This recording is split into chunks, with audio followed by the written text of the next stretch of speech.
miséricordieux. La logique et la pensée consciente se développent à partir du lobe frontal et du cortex. Dans le tronc cérébral et le cervelet se trouvent les réponses, réflexes et l'instinct de survie. Le lobe frontal se situe devant au niveau du front.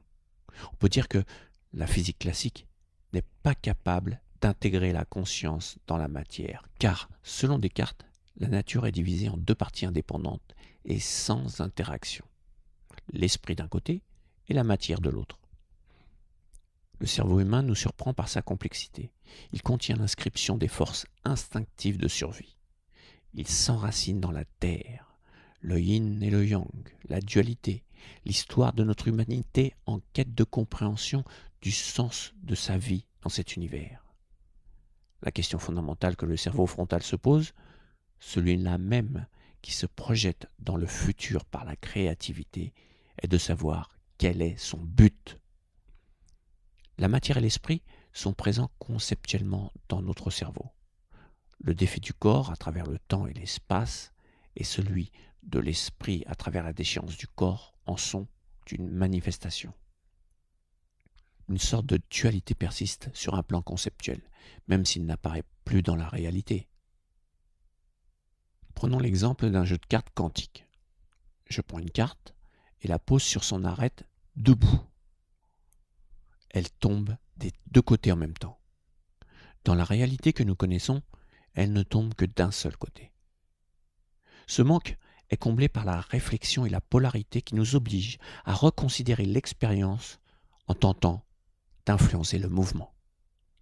Si dans le monde réel, l'expérience quantique n'est plus possible, c'est uniquement parce que ce mouvement, au lieu d'être inexistant, est toujours présent sur un autre plan dimensionnel, afin de renforcer dans cette réalité une seule option et de la vivre pleinement.